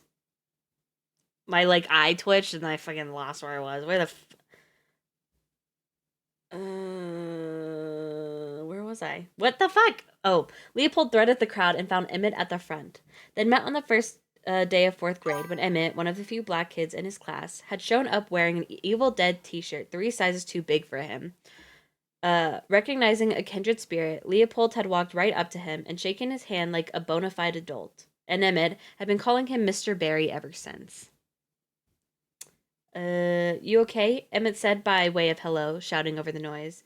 Yeah, Leopold shouted back, which at the moment was honest enough. Just being in his friend's presence was making him feel better than he had all day. Emmett nodded. Good. Held up a finger, talk in a minute, then turned his attention back to the broken typewriters, who were, as it happened, in the middle of a song.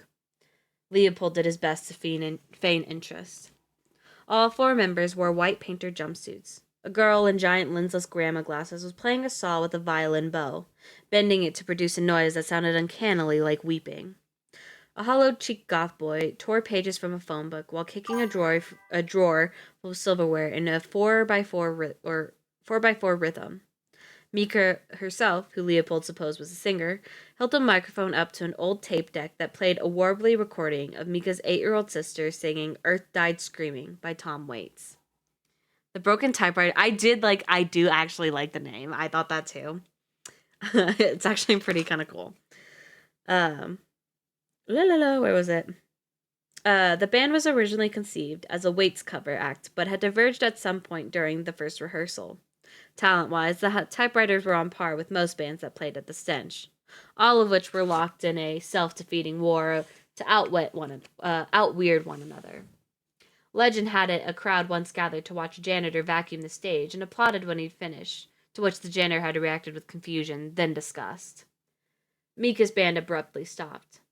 After an uncertain quiet, there came a smattering of applause from the crowd, then wild cheering from Emmett and an old Japanese couple. Mika announced they were taking a break. She jumped down from the stage, gave Emmett a deep kiss, said hi to Leopold, and slouched off to talk to her parents. Mr. and Mrs. Yamamoto, also in the front row, were broken typewriter superfans. Emmett turned to face him. So? There were people everywhere. Roof, Leopold said, and they headed to the stairs. Nerds crowded the second-floor landing. A gangly blue-haired one button-holding Emmett as they tried to pass. You playing tonight? Jeremiah's got a killer campaign plotted out. Through an open doorway, Leopold counted 10 or 12 people in cosplay regalia, pulling chairs up to a long table covered with papers and figurines. Emmett demurred. Rain check. Emmett was the rare social chameleon who was popular with the athletes, the art kids, and the nerds, and who paid no social price for his association with any of them. Leopold, who seemed to fit nowhere in particular, had always floated at the margins. Me when my typewriters are broken. Larry, what about you? Blue hair was throwing him a bone. Leopold tossed it back. Not tonight. Your loss. Leopold followed Emmett up another set of stairs, through a metal fire door, onto the hollowed rectangle of open space that was the roof. Tar paper It's getting to that point of the night. Actually, no, it's been the whole night where I just can't fucking talk, okay? Tar paper shingles underfoot, a loose confederacy of wet lawn chairs, sagging Christmas lights strung along a chest-high barrier. For the moment, they had it to themselves. They stepped around a puddle of drowned band flyers, leaned against the barrier, and looked out at the skyline. Such as it was, pockets of dark intersped with neon. Downtown's distant high-rises shrouded in mist, the whirling lights of an ambulance tracking through the maze at right angles like Pac-Man pursued by ghosts. Emmett had worn a white painter's jumpsuit in solidarity with the band. And standing there surveying the city, he looked like a superhero awaiting his call to action. His height and athletic build helped the effect. Emmett Worthington was many things. Leopold was not.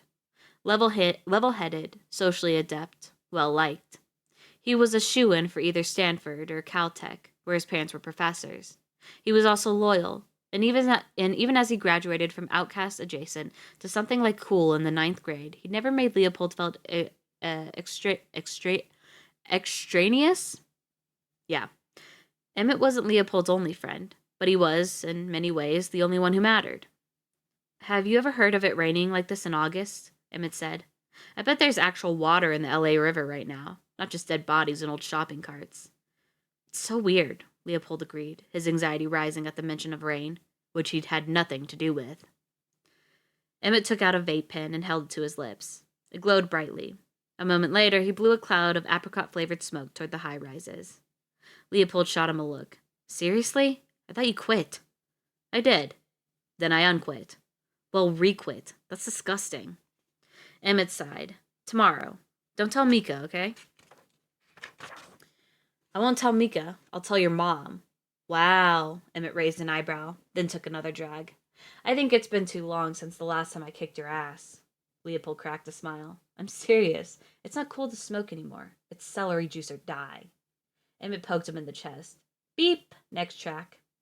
I'm concerned you can't just next track me. Oh, I'm concerned. You can't just next track me.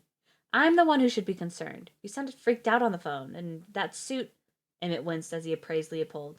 It was Richter's idea, for the interview. Right. That was today, said Emmett, nodding. I'm guessing it didn't go well? It couldn't have gone worse if Leopold had it couldn't have gone worse if Leopold had ripped down his pants and evacuated his bowels onto the floor. But there was no need to belabor the point, so he just said no. I think he should have said that. I think he should have said the whole ripped down his pants and evacuated his bowels onto the floor. Oh, thank you, lawyer. I will hydrate. Is my voice sounding a little croaky? Is that why? It's also because it's late. It's almost 11. Let me take a sip. Drink from a bird pond. I don't have a bird pond. Where was I? Did you finally pick a career from her Richter's Wheel of Fortune? Not yet, said Leopold. I may have mentioned film school. Jesus, take the wheel. Emmett exhaled another curl of vapor. So, Richter finally lost it? What happened? Leopold only shook his head. Too damn bad. A Home Depot trip. You need one. Okay. I will get a bird bath. There we go. Leopold only shook his head. What? He kick you out? Slashed Bessie's tires? Emmett raised his eyebrows. Threaten you with community college? When Leopold didn't laugh, Emmett looked genuinely concerned. All right, talk. You're starting to scare me. For an hour, he'd been dying to tell Emmett about the episodes, but now he found himself hesitating. What did he want from his friend? Reassurance he wasn't going crazy? He didn't know if Emmett could give him that. He only knew he needed to tell someone he trusted what had happened. Feeling like oh my god, I'm stumbling so bad. Feeling like he was about to dive into a pool of icy water, Leopold said quietly, I started seeing things again. Emmett took a beat, his expression carefully neutral. Like what? Sunder things. Emmett turned his head and blew out another jet of smoke. Haven't heard that word in a while. When did it start? A few weeks ago. Just a little at first. Then today, a lot. What's a lot? 3 or 4 times? Emmett swore softly. Leopold hazarded a glance at him, but in his friend's narrowed eyes he saw only concern. So Leopold laid out the whole strange story, beginning weeks ago with the fruit vendor chased by a rain cloud and ending with the lizard-tongued woman outside the motel. He found himself downplaying the terror of some moments, like when he thought they were about to collide with a streetcar, because he didn't want to worry Emmett more than necessary. But he left nothing out. And then you drove straight here? Yeah, Leopold said. The whine of a musical saw echoed faintly through the propped fire door. Mika's band had started again, but Emmett made no move to go inside. Why'd you wait so long to tell me? I didn't think it was a big deal. Yeah, Emmett just stopped taking LSD. Yeah. Emmett's eyes flashed. Your first episode in years and you didn't think it was a big deal? Come on, Larry. I figured it was a one-time thing. You mean you hoped it was. And I guess I was embarrassed. That was only half the truth. The other half was that he'd been afraid it would push Emmett away, as it had when they were younger, when Leopold's episodes had persisted even after his first major no key, no coyote disappointment. He'd finally confessed to Emmett that he was seeing rust fiends in alleys and so on, and Emmett had gone along, assuming it was all part of some elaborate game.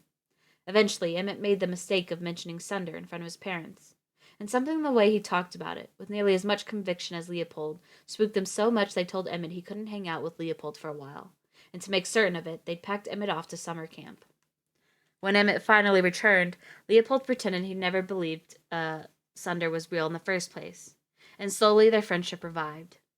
It wasn't until they were 16, long after Leopold really had stopped believing Sunder was real, that he was brave enough to admit how long the episodes had persisted. You should be embarrassed, Emmett said dryly. We both know a Shiggoth will shrivel up if it's out of water for more than 20 minutes. So unless she was living in that motel's pool, those were some really low-rent hallucinations. If you're going to bug out, can you at least do it in a way that respects canon? Also, I blame you because I ran out of oranges. Oh, so sorry. It looks like you're gonna have to just go get more. Oh shit, where was I? At least do it in a way that respects canon. It was raining, Leopold said, flipping him off. Alright, listen. Emmett's grin vanished. You've been going through some shit with your dad, and it's been triggering you. Seeing Sunder is one of your ways your brain deals with that, right? Right, Leopold pushed a hand through his damp hair. I hate my brain. No, we're not doing that. Emmett pointed at him with a vape pen. I know your brain, and it's a perfectly good one. But when things like this happen, you have to talk about it or they only get worse. So next time tell me. Right away. Middle of the night, whatever. Okay? Okay, Leopold said, exhaling.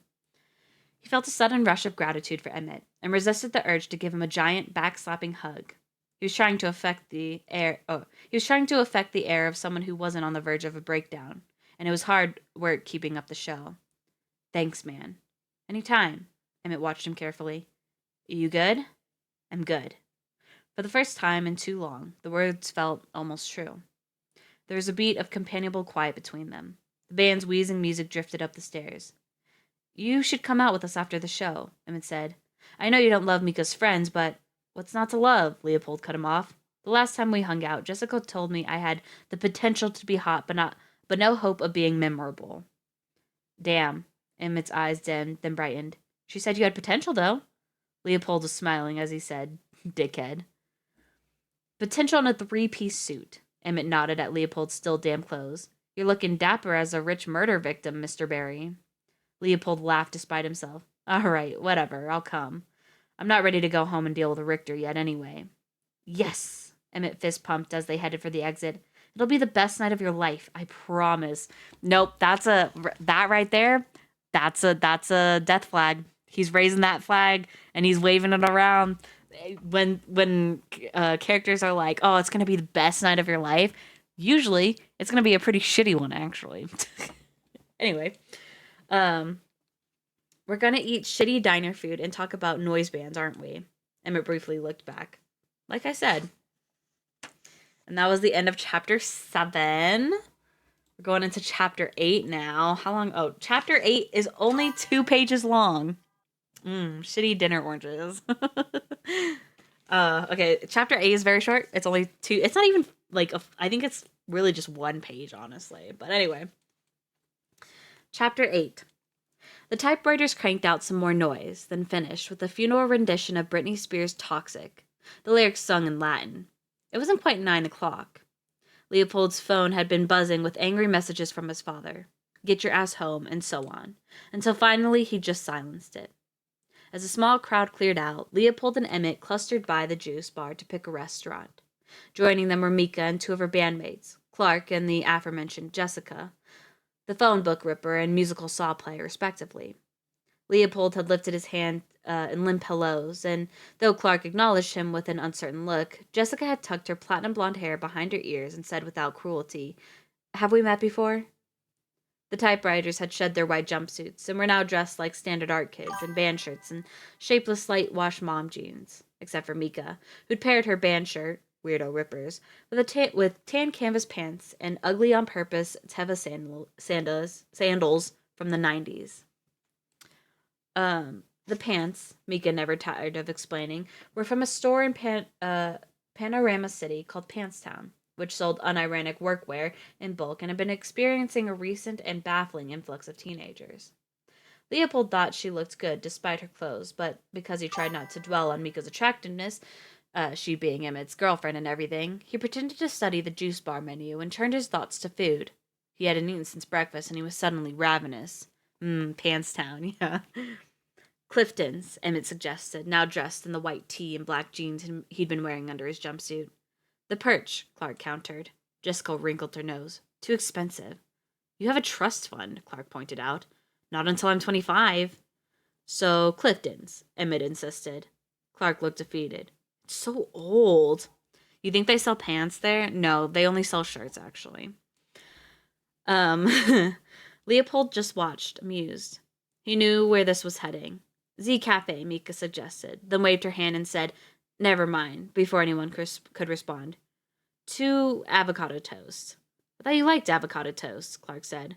Do you know how water-intensive avocado farming is? Do you hear me giving you shit about all those almonds you eat?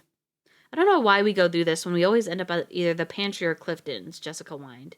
No pantry, said Mika, crossing her arms. There's meat in everything, and I'm vegan this month. Clifton's it is, Emmett crowed. And that was the end of... that was a very odd, just single chapter, because that was the end of chapter 8. That was it. That was all of chapter 8. I guess it was just them arguing about where they wanted to go eat. I hate that. You know what? I also don't quite like her, because I feel like right now, I don't know, we haven't gotten to know them quite yet. I feel like that it's like, no, I don't know what, like, I'm sorry. Well, when you're out of ad jail, I'll explain it. Oh, so, yeah. When you're out of you can't even hear me. When you're out of ad jail, I will explain it. Give me 10 seconds. Okay. I'll wait. We'll wait 10 seconds. Okay, continue on. What was I? Oh, so I feel like they've kind of set it up. I don't think she's going to stay, honestly. I think our main character is, of course, Leopold. But I think our, like, sidekick character is probably going to be Emmett. And then they're going to get in a fight about Mika. And then I think Mika and Emmett are just going to break up. Like, I feel like she's not, like, a character that's going to stay. Or maybe she's part of the Sunder. I don't know. I also just get very weird vibes from her and her friends. Maybe it's just because, like, I'm biased and they, like, don't like our main character and I like my main character, so, you know, whatever. Anyway, chapter 9, it's almost 2 hours, so let's get a, wait, how long is chapter 9? Okay, it's not too long. Emmett is going to get with a working typewriter. Yeah. All right, chapter 9. Clifton's was 20 blocks from the stench, at the foot of Bunker Hill below the high-rises, wedged between a liquidator of second-hand mannequins and an old theater that hadn't shown a movie since Charlie Chaplin was starring in them. Clifton's was nearly as ancient, which for Emmett was half the attraction. He was an aficionado of LA history and, by extension, a connoisseur of quirky old LA diners. His favorites looked like somewhere a 1930s hobo would cough up his last dime for a ham sandwich and a cup of coffee. Clifton's food was barely a notch above school cafeteria fare, and the menu hadn't changed in half a century. But neither, it seemed, had its prices. For that reason alone, it usually won out. Leopold found parking down the block, clubbed his wheel, noted the new number on Bessie's odometer, 7,274 miles, then met Emmett and the typewriters in front of the restaurant. They were doing a post-mortem on the show, which Leopold tuned out as he pushed open the heavy log cabin door and held it for the others. I want an orange, but I can't have one. That is so unfortunate. I had grapes earlier. Stepping inside Clifton's was like entering a magical forest, albeit albeit one that had been neglected for years. There were fake shrubs everywhere, fake streams that flowed with heavily chlorinated water, fake woodland creatures that peeped out from the branches of fake trees. The place was nearly empty, but for a few tipsy 30-somethings and a man in a heavy coat who appeared to be asleep at his table. Clifton's was the rare survivor from an era when every third restaurant in LA was like a miniature Disneyland without the rides. Its theme was enchanted redwoods, and though at one time it might really have felt magical, it was now faded and sort of depressing. Leopold figured it would fold in a year or two and give way to some avocado toast place. It was the way of things. A yawning hostess escorted them to their usual table, a curved brown booth built into the hollow of a giant plaster tree. Its trunk rose halfway up the wall before melding into a painted mural of a redwood grove. A waiter with a graying comb-over brought menus and took drink orders. Leopold asked for black coffee. For a while, Mika and Co. talked about noise bans, which allowed Leopold to zone out and sip his coffee. But then the conversation turned to college applications. It seemed like everyone already had it figured out. Their whole unimaginable life and all its snaking churns, or the next few bins of it anyway. Jessica would be pre-med at one of the better UCS. Clark was a legacy at some private liberal arts school in the Midwest, and Mika was taking a gap year to backpack around Europe, having convinced her parents that she needed to study her soul before deciding what to study in college. Emmett was almost certainly going to either Stanford or Caltech, and it was easy to imagine him becoming a rocket scientist like his parents. Leopold, meanwhile, was trying to figure out what to say about his own murky future when the waiter came back to take their food orders, and he was granted a stay of execution. I think I'll have the salmon, Jessica said after a cursory look at the giant laminated menu. Is it wild or farmed? The waiter scowled. Microwaved. Emmett nudged Leopold. You know what you want? Not yet, he said quietly. Sometimes, when his eyes popped open and his heart set to racing at 3 a.m, Leopold knew exactly what he wanted. For his mother to come back to life. It was a note. God, that was fucking depressing. I thought he was going to be like a fucking cheeseburger or something. No, he wants his dead mom to come back. Jesus. Continuing. La, la, la, la. It was a notion so impossible, even his disordered middle-of-the-night mind knew it was absurd. He doesn't know what he wants, but that is deeper meaning. He doesn't know if he wants cheeseburgers. I want a cheeseburger, actually. That sounds fire right now. Da-da-da. And yet it sometimes occurred to him, in clearer moments, that his troubling visions of Sunder had been birthed in retaliation to this fact, that if he couldn't live in a world where his mother was alive, perhaps he could live in another world altogether. It was childish and stupid and embarrassing. The fantasy of Sunder, every bit as fake as the tree whose plaster trunk they were sitting inside. But he couldn't figure out how to let it go. He lowered his head, turning a page in the menu. Mika, too, was taking forever to decide. Everyone was giving her advice. The chicken fried steak is excellent, Emmett said, then reversed himself after Mika made a face. Right, you're vegan. Greek salad, Jessica suggested. That's on page 6, Clark looked horrified. Geriatric diner rule number 1. Never order anything after page 4. Past that, you're taking your life into your own hands. Inexplicably, a strange sensation had begun to steal over Leopold. A leadness in his limbs and a lightness in his head. He blinked at his dinner options, trying to effect outward calm, and noticed that someone had defaced his menu. In blue ballpoint above the list of appetizers was a doodle of a man with a big nose peering over the top of a wall. Kilroy. Leopold's face felt warm. Suddenly, he was 9 years old again. 10, 11. The big-nosed man had been a wink shared between him and his mother. Only later had Leopold learned its origins, as a bit of an inside joke graffiti left behind by Allied soldiers during World War II, often accompanied by the words "Kilroy was here." For Leopold and his mother had begun when she created a word search for him on the back of a restaurant menu with Kilroy drawn at the top. He'd solved it quickly and requested another, and they'd sat there at Shakey's Pizza for 2 hours after their meal was done, passing paper menus back and forth. The little man at the top of each one. Word searches evolved into cipher puzzles, and eventually weekend-long scavenger hunts that led him all over the neighborhood. Often, she wouldn't even tell him there was a puzzle to solve. That became part of the game. But Kilroy, chalked on some unmissable square of sidewalk outside their house, or drawn on a post-it tucked inside a book she knew he'd open at school, was always her signal that something was afoot. It meant, essentially, pay attention. Leopold had never considered himself some kind of puzzle genius, or any kind of genius, but when his mother asked him to pay attention, he did. A sudden movement drew his gaze upward. Above Clifton's main floor was a second-floor atrium, roped off and rarely used. It was crowded with more tables and fake greenery, and Leopold thought he'd seen a trembling in the bushes there. The bushes moved a second time. His head tingled as his eyes fixed on it. A furry, ring-eyed face popped out from behind a limb and peered down at him. No. Nope. The goddamn raccoon again. It pressed its little hands against the glass fall barrier, eyes pleading. Leopold clenched his jaw and willed it to disappear. Fuck off, Leopold hissed under his breath. You're not real. Excuse me? Clark said, turning to face him. Leopold quickly lowered his head. The crab cakes, he said, pretending to study the menu. They gotta be fake, right? I guess. Clark gave him a strange look, then returned to the conversation he'd been having with Jessica. When Leopold glanced up again, the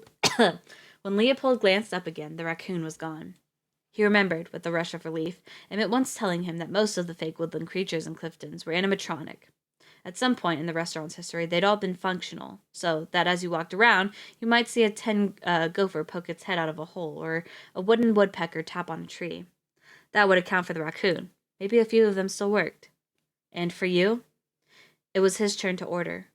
Leopold scanned his open menu for anything that didn't sound overtly poisonous. His gaze snagged on an item in red, sandwiched between the liver and onions and the shepherd's pie. Number 24. Go upstairs, Leopold. $6.95. He squeezed his eyes shut, opened them again. It was still there. He slapped the menu closed and handed it back to the waiter. I'm not hungry. Emmett frowned. You said you were starving. Must have been the coffee. Appetite suppressant. Oh yeah, he survived his shit off thing, yeah. Aware that he'd hardly touched it, he picked up the mug and took a long, bitter sip, then excused himself to the bathroom. Leopold could feel Emmett's gaze following him as he walked away, but he didn't look back. It was time to finish this. Leopold headed for the stairs. And that was the end of chapter 9. How long is chapter 10? Let's see. Do we want to go a little over time if I read chapter 10? Let's see. Because it's only like 1, 2, chapter 9. Well, we're going into chapter 10. We just finished chapter 9. Let's see. Should we do chapter 10? Yeah, because I want to know what happens. I want to see what happens. So we're going to read chapter 10, okay? All right, chapter 10. The stairs that led to the second floor were... Yeah, we are. The chapter that led to the second floor were carved to look like fallen logs. A red rope was stretched across the landing. Leopold checked over his shoulder to make sure no one was watching, ducked under the rope, and hurried quietly up the rest of the steps. At the top was a closed door and a staff-only sign. He didn't know what he was doing, only that he was tired of doing nothing. The powerlessness he felt in the face of his own mental deterioration had become a tightening coil of anxiety around his throat. And if he didn't do something to take control of it now, he feared he might do something far more destructive later, like go home and punch Richter in the face. By comparison, opening a door in a musty diner seemed downright sensible. He ignored the sign and turned the handle. Inside was the atrium he'd seen from below. A thicket of plastic bushes stretched along a balcony to his left. Across the carpeted aisle, amber-tinted bulbs cast an eerie, irradiated glow over dusty red booths. He walked along, peering into the tangle of greenery. There was no woodland creature, animatronic or otherwise, in sight. As usual, it had all been in his head. He dragged his hands down his face and cursed himself. Then something darted out into the aisle. The damn raccoon stood in the middle of the carpet, staring at him, taunting him. Clasped in its forepaws was something small and glinting. Leopold hesitated, then took a step forward. The raccoon turned, scampered toward a row of replica pines along the back wall, and dove into their branches. Aware he'd finally lost his mind, Leopold chased after it anyway. When he reached the pines, he searched around, thinking he might find a small hole in the wall or in the floor. Instead, as he parted the branches, he discovered a doorway. Wedging himself awkwardly through a blind of pipe cleaner needles, Leopold emerged into a room-sized diorama of a pine forest. Oh my gosh. There were no tables or chairs, just artificial bushes, trees, rocks, and animals. A glass-eyed deer stood eternally frozen beside a dry stream. A beaver lay toppled beside a dam of sticks and branches. Birds perched here and there, and the walls were painted in the style of Hollywood sets, to look like woods that continued endlessly into the distance. At the far end of the room, a small window looked out onto the street, an old intrusion of reality. Leopold turned slowly, scanning the scene. He'd nearly come full circle without finding the raccoon when he saw, right at eye level, a thin velvet rope that dangled from the ceiling. Attached to the bottom was a dainty, gilt-lettered sign that read "Pull for Show." Without stopping to question his choices, Leopold wrapped his hand around the cord and gave it a tug. He heard a muffled metallic whir from somewhere out of sight, and through hidden speakers came the distinctive pop and scratch of a record needle dropping onto vinyl. As the string orchestra began to play a warbling tune, a peppy male narrator intoned, "Ah, the majesty of nature! It has the power to soothe, to heal, to rejuvenate even the most hairy denizens of the modern metropolis." Birds chirped and twittered in the trees. The deer lowered its head with a rusty squeak to drink from the dry stream. To the sound of a recorded breeze, a few branches moved up and down as if shifting in the wind. Leopold stood in the center of it all, so fascinated he nearly forgot about the raccoon. And for the patient observer, the narrator went on, for the acute of vision, something more awaits. For the camper, the hiker, the explorer, the adventurer, here is a ticket to another world. Across the room, the leaves of a small bush began to shiver. A moment later, the raccoon poked out its head. "So come, weary traveler, join us." Leopold moved cautiously toward the animal. The raccoon's head jerked from side to side. It didn't run. It didn't seem to be aware of him at all. It was the same raccoon he'd been seeing all day, with the same distinctive markings, but now, up close, it appeared to be animatronic.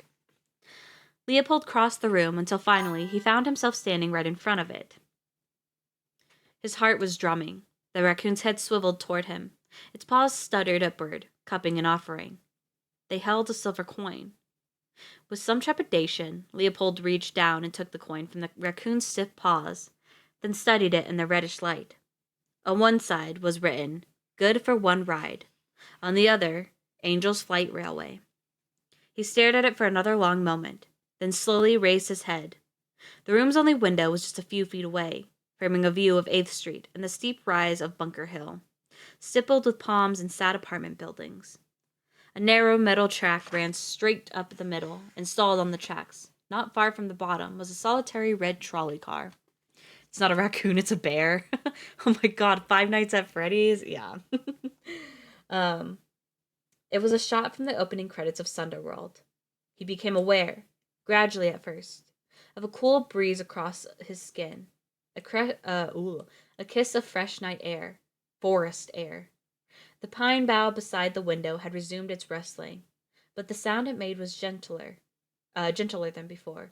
A whisper, not a creak.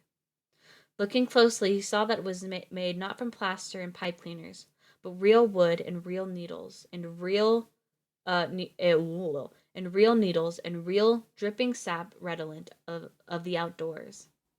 And then he looked at the raccoon, which lowered its paws and scratched itself without a trace of jerky awkwardness.